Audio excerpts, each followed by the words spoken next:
Standing by now with a live microphone we trust, it's Wally Ballou. Harold here in Sunnyside, and Mr. Gilmore, the trophy train manager, is with me. Mr. Gilmore, I understand another shipment of Bob and Ray memorabilia arrived this morning to go aboard the train, items that weren't carried coast to coast in your recent trip. Some brand new Bob and Ray memorabilia arrived this morning, as you point out, and we're just getting them placed into the various display cases. Is that what those gentlemen in the white jackets are doing? That's right, and you notice that they all wear white cotton gloves too, so as not to put any spots or fingerprints or anything on these Bob and Ray precious trophies. Can you tell us what some of the new items may include, so that the folks who haven't had the opportunity to visit the trophy train as yet will have something more to look forward to? Well, we have Bob's tie that he wore at his high school graduation. That's going into the case down there. Right. We have Ray's report cards in that case, right? Ray's shoes, boots, with a little compartment for a jackknife that he wore in the 4th grade. They're going into those. See right down there, he's putting them in now. Yes. They held up remarkably over these years. They don't make boots with places for jackknives hardly anymore. No, and probably it's a good thing if you want to make a comment on everyday life. Oh, really? I always thought that was a nice idea myself. I think there was also a sheepskin coat. Right. That belonged to one of them. I haven't had a chance to check it all out. It's going in there now. I think those are very warm in the winter, you know. The gear shift knob off the first automobile that Bob owned.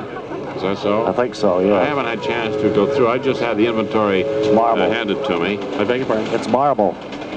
Really? It's a marble gear shift. I thought it was imitation, those well, things. It might be real imitation. marble, it'd be pretty heavy, wouldn't it? Yeah, I suppose. Could be glass, maybe. You know, marble is, if you hit marble wrong, it'll shatter in a million pieces. I don't think it would be very practical to use marble as a gear shift knob. I really don't. Probably wouldn't. Speaking of automobile accessories, I don't know who owned this. There's a horn that goes dun dun dun dun, and that's being placed in the case now. That goes back a few years. And we're adding, of course, some new food items here at the refreshment tent. Such as, Mr. Gilmore, I was just going to ask you that. Well, of course, we have the usual, the pickle burger, the Maryland crab cakes, and the fried clams and so forth.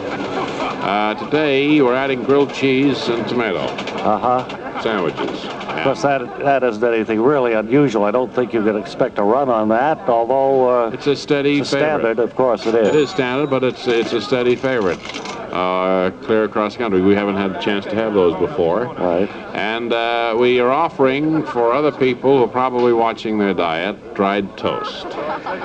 Well, fine. It sounds like a good assortment of... I point out the people here at Harold seem to be a little different than the average Bob and Ray fan that we've met across the Southwest and Far West. Really? Well, of course, they're New Yorkers for the most part. Essentially, they are mostly New Yorkers. Stand over here just a minute. Right. They're a little close to that other track. Very. As you recall, yesterday we pointed out how we ran the Bob and Ray trophy train through the car wash and inadvertently left the windows open, so that we had some water damage in the car. That's been all repaired now, and everything has been swabbed up and in good shape. You going to take care of the graffiti tonight so that it'll be... Well, that's very difficult. We're running into more of that here in New York now than we had anywhere else in the country. They use these day-glow colors. Stand in a little closer. Right. They come by in the wee hours of the morning, I guess, with these day-glow colors and... Spray cans, I guess, isn't it? Is that what it is? I don't know. Of course, they're beautiful, colorful, but it is irritating to a degree. We'd like to have this just with the famous Bob and Ray colors, red, white, and blue. Just what people have come to know and recognize when it pulls into their town over the years. A lot of people get us confused with an Amtrak train. Right. Because we have pretty much the same color scheme, but we don't have that Amtrak arrow. Right. Such. Well, that's the story then from Harold. This is Wally Ballou with our first report of the afternoon. As things develop through the remainder of the day, we'll call in if there's something. How about a grilled cheese with tomato? Wouldn't mind. I'll make my way over there and have one. Thank you. Look, here's a ticket. You can have it for free. Thank you.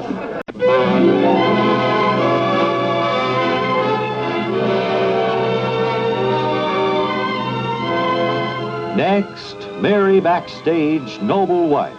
the story of America's favorite family of the Footlights and of their fight for security and happiness against the concrete heart of Broadway. Yesterday, in the deserted town hall in Meredith, New Hampshire, as Greg Marlowe was putting the cast of Westchester Furioso through its rehearsal, Harry, Calvin, and Pop Beloved suddenly discovered that Mary was not in attendance. Now it's a few minutes later as the four men stand on the dimly lit stage, the orchestra and chorus having been given a 10-minute break. And we hear Greg say, Did Calvin get back with the sandwiches? No, I don't think he's back yet, Greg. Greg, we're concerned about Mary and where she might be, not about sandwiches. Calvin seems to be taking a long... Of course we're concerned about Mary, but she can't be far. Maybe she went back to the hotel. No, I called there. They haven't seen her. Oh. Then there's those strange noises, the Meredith jinx, Mr. Peavy calls it. Well, I'm not going to let that bother me at all. No, that's a bunch of Meredith rowdies, I think, up in the Sure it is. It's just a bunch of dropouts up there trying to make life miserable for us, and I just won't let them get to us. I want to call the police shortly. I wonder if Mr. Peavy has seen Mary anywhere. Oh, Wallace? Wallace? Mr. Peavy? Howdy, Bob. I wonder if you could shed some light on the disappearance of our friend, Mary Backstayge. She's the star of this play, and we haven't seen her now for almost 30, 35 minutes. She's the wife of the beloved idol of a million other women. That's right. Huh. Okay, the sandwiches. Who had the corned beef? No, I ain't seen her. I did. I wanted the corned beef. I had ham and cheese, Calvin. Okay. I did, too. Mine was on rye. Right, So right. was mine, Pop. Okay, and everybody had this milk, right? Oh, be quiet. You're not going to scare us. When do you plan to call the police, Greg? Here's your pickle. Thank you. Where's my pickle? Oh, here it is, Mr. Marlowe. Oh, Yeah? good. You seen Mary? Who? Have you seen Mary? No, we haven't seen her yet, and I just asked the janitor if he'd seen her. He said no. Oh, Greg's Don. going to call the police about the sounds out of the balcony. See, I brought a pastrami sandwich for her. It's $1.25 right down the drain, unless somebody else wants to eat it. Well, I think the company will pay for it. Do you hear those noises upstairs? Yes, now that you mention it. Maybe that's the theater personnel probably sweeping out the balcony. It also might be Mary exploring the theater and finding out where the various fire exits are so that in case of emergency, she'll know just where to run. But she sounds like she's walking around in Cooper shoes. And, Yes. she was wearing those very dainty ballet slippers last time I saw her. Right. You No, see. that couldn't be Mary with her. Who's going to take this pastrami off my hands? Because I bought it for Mary, and I I'll sunk leave it wrapped up there, Calvin. $1.25 into it, and they charge you 2 cents for pickle slice. Boy, prices are high here in Meredith, aren't they? Well, they're high all over. Everything's out of sight, you Right in know. the heart of the Yes, salami sir. belt, too. Mr. Peavy, Yeah, howdy, Bub. do you want a pastrami sandwich? The price is right. How much you asking for it? $1.25, 2 cents for this pickle slice. No, I can get it for 70 cents. Where? Across the street. Well, why didn't you tell us about that? I want 2 You bucks. didn't ask me. That's the jinx of this theater, all right. Nobody wants Wait, here comes somebody. to do Mary? anything. Oh, somebody did come in then. I didn't see anybody. I heard the door open, though. I saw the flash of sunlight come into the darkened theater here, then the door shut. Calvin, didn't you ever think to ask for mustard on these sandwiches?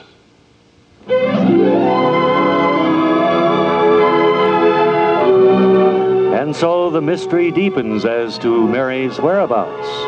And what are the steps upstairs in the balcony? Be sure and join us tomorrow when we'll hear Calvin say, I thought I saw her driving a cab. that's tomorrow in the next exciting episode of Mary Backstage, Noble Wife. Word Carr speaking.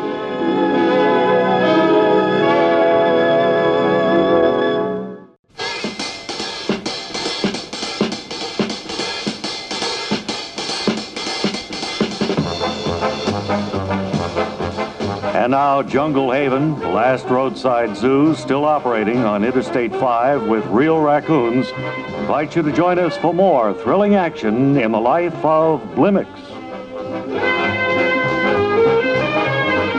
My name's Joe Blimmix. I'm a private investigator.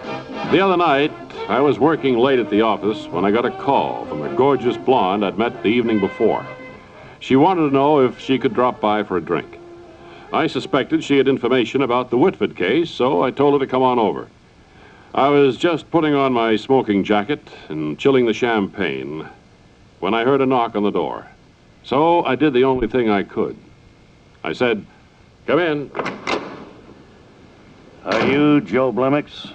Yes, but I'm afraid the office is closed for the day. In fact, I'm just waiting around for a gorgeous blonde to drop by for a drink. Yeah, I know all about that. Oh, are you involved in the Whitford case, too? No, I'm involved with the gorgeous blonde. She's my wife. Oh, well, you'll probably be seeing her at home later on, then. So, why don't you just run along now? I think I should tell you, Blimmix, I'm the insanely jealous type. Don't feel you have to tell me about it, fella. We've all got some little neurotic trait like that. You might not believe it, but I have a fear that my ruggedly handsome face will be scarred in an accident of some kind. That's too bad, because I'm about to work you over until your mother wouldn't recognize you. Strange you should mention that, because I'll never forget the time I stopped in to see Mom while I was wearing a disguise. I was trying to crack a case by making people think I was Mussolini, but Mom recognized me right away. Stop stalling, Blimmix. You got the beating of your life coming, and I don't want my wife to have to see it. Well, there's a chance she won't show at all. I'm only guessing she's involved in the Whitford case. So what happens if I'm wrong and she doesn't come? Then I will have wasted my energy beating the daylights out of you. But don't worry about it, pal. The boss says I need the practice. Well, if it's important to your career. Oh, no doubt about that. Guy in my business can't afford to get rusty. So if you just turn around and pretend I'm sneaking up on you from behind... Okay, how's this? I can still see your shadow, but I won't look at it. Good. The surprise element's important. So here we go now.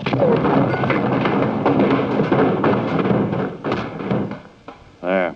That should be good enough workout to keep me in shape. But let me warn you, Buster, if you ever go near my wife again, I'll be back. After he left, I lay there under the coffee table trying to figure it all out. I still didn't have any real proof that the gorgeous blonde was connected with the Whitford case. But if she wasn't, what made her husband so afraid that I might talk to her again? It was like a jigsaw puzzle. I couldn't make the pieces fit together.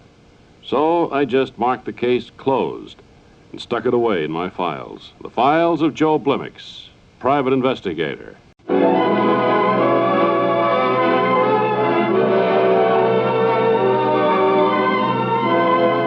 Next, Mary Backstage, Noble Wife.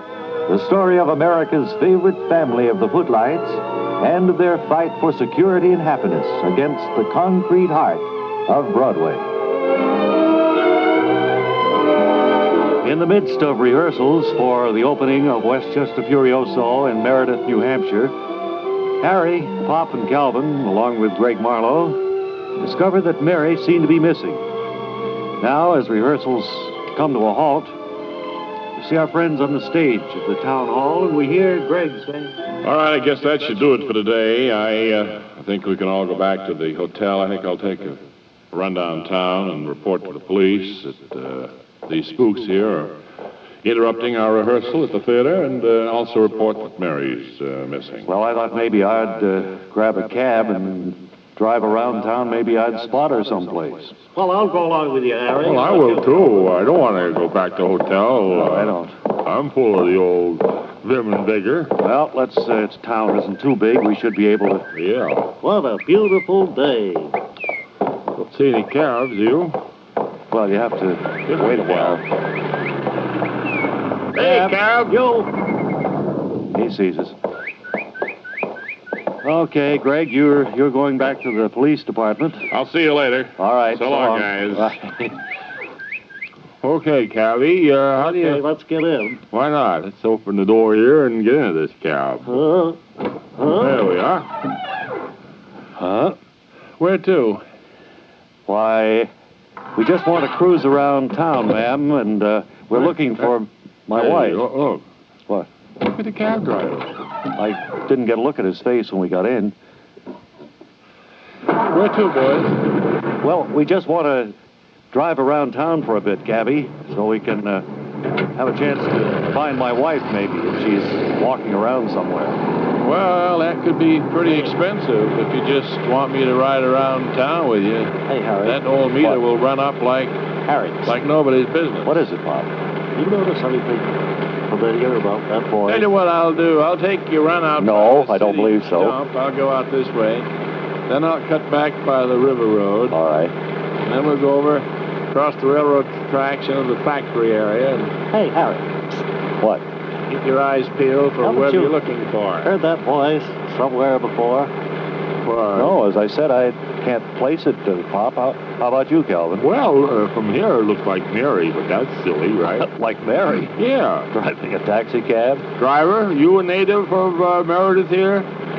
No, I don't know where I all came from. I just been driving a cab for a few days. Sure sounds like Mary's voice. Well, now... There you are. You mean we've seen the whole town? That's pretty much it, I guess, huh? I didn't even see the dump area. This isn't exactly L.A., you know. Well, no, but there's more than one street. So long, sport. See you in town. I swear that's a familiar voice. You know what? What? She didn't even ask for money. You're right. How are you going to die? Oh, what a friendly town this is.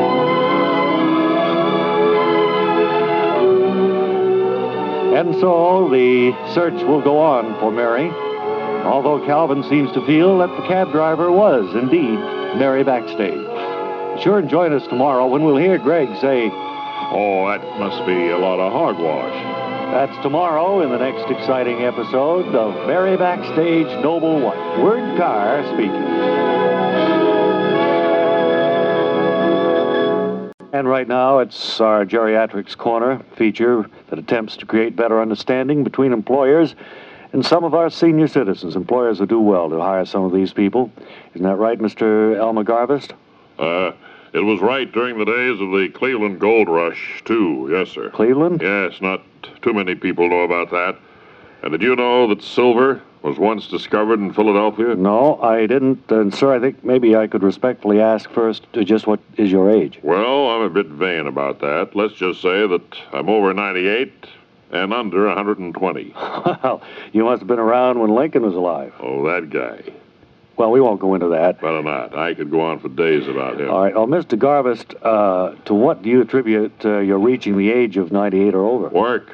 Keep working. Mm-hmm. Right now I'm doing some freelance longshoreman work on the docks. Isn't that strenuous work for a man of your age? Not if you know how to swing a bailing hook. There's a trick to it, you know. Uh-huh. What is the trick? Well, you can go whistle in your hat, Sonny. Well, I understand. Mr. Garvist, are you married? No, I divorced my wife about 80 years ago. Actually, the divorce isn't legal yet. I'm waiting for the final papers to come through. Then you'll be a free man. Free as a bird. Any chance for a reconciliation? Not as far as I'm concerned. I met her recently in a Cuban hotel. That's when we were having the trouble down there about a battleship that was blown up, and she carried on and all like that about her wanting to stay married, but I got her a job on a sugar plantation instead, and I've had no trouble from her since. Well, you mentioned before that you were doing freelance longshoreman work. Do you look for other jobs in your spare time? Yes, I do. I suppose you find employers hesitate to hire a man over 98? Oh, I sure do, What do you think the reason for that may be? Well, it's hard to say. Just last week I applied for a job as a typist and got turned down. Seems unfair. Well, not really. You see, I don't type at all. But when you get on, the idea is to keep busy. Ephraim Stoker taught me that. Boy, he works like a beaver. Who's Ephraim Stoker? He's a friend of mine, twice as old as I am, and he really gets around. What sort of work does he do? He's in show business. I believe he's scheduled to appear in some nightclub around here next week. It's hard to believe a man that old being in show business. What kind of an act does he do? Well, first he comes out and shows some relics from the old days. Yeah. Muskets, powder horns, things like that. Sure. And then he hits them with the one line in his act. What does he say? Well, it's more for historians than for a nightclub audience. He tells them that at the Battle of Yorktown, General Cornwallis had rickets and was unfit to fight. Well, thank you so much, Mr. Garvis. You want to be driven home in a magnificent limousine provided by the self-drive people? No, I think I'll run up to Washington Heights. That's where I live. All right, suit yourself, sir. Thank you.